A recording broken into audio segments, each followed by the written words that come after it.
Welcome to SS2 Islamic Religious Studies. This lesson covers the history and spread of Islam in Africa, particularly in East Africa and West Africa, and the significant Islamic scholarly, commercial, and political civilizations that developed across the continent. Africa has a special place in early Islamic history because it was the destination of the first Hijrah, the migration before the migration to Medina. In 615 CE, the Prophet Muhammad, peace be upon him, sent a group of persecuted early Muslims to take refuge in Abyssinia, modern Ethiopia, ruled by the Christian Negus, King Rashoma ibn Abjar. The Negus refused to hand the Muslims back to the Quraysh persecutors after hearing their message and the Quranic verses about Jesus and Mary. This episode is remembered as demonstrating both the Prophet's trust in the justice of a non-Muslim ruler and the early presence of Muslims in Africa. Some of the companions who made this first hijrah to Abyssinia stayed for many years. The Negus accepted Islam before his death, and the Prophet, peace be upon him, prayed for him upon learning of his death, an incident that is seen as affirming the spiritual bond between Islam and Africa from the very beginning. Islam spread along the East African coast through Arab, Persian, and Indian Ocean trade networks. Key aspects of East African Islam: the Swahili coast. From the 8th century CE onwards, Arab and Persian Muslim traders established trading posts along the East African coast, from modern Somalia and Kenya down to Mozambique and the Comoros Islands. Islam spread gradually through trade, intermarriage, and conversion. The Swahili civilization, a fusion of Bantu African and Arabic Islamic culture, developed along this coast. Swahili became the major language of trade and culture, incorporating Arabic vocabulary extensively. Cities such as Kilwa, Mombasa, Malindi, Zanzibar, and Mogadishu became major Islamic trading cities. The Great Mosque of Kilwa, built in the 10th century CE, is one of the oldest and largest mosques in sub-Saharan Africa. The Sultanate of Zanzibar, under the Omani Arabs who established the BECE dynasty, Zanzibar became a major center of Islamic governance and culture in the 19th century. The slave trade operated through Zanzibar, and Sheikh Okba ibn Khalifa and other Islamic scholars debated the ethics of slavery within Islamic legal frameworks. Islam reached West Africa through trans-Saharan trade routes from North Africa.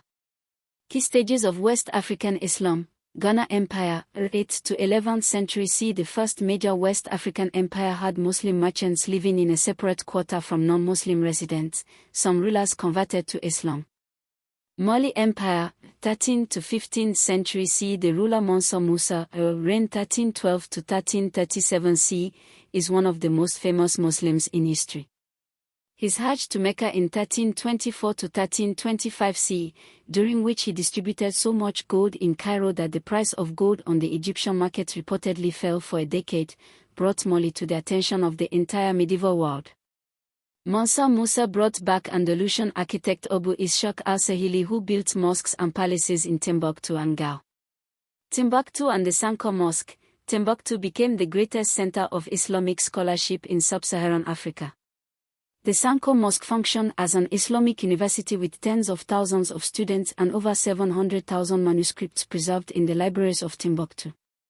Songhai Empire, 15th to 16th century CE. Eskiya Muhammad II, who came to power in 1493 CE, made the empire more thoroughly Islamic, performed Hajj, and appointed Qadis, judges, throughout the empire.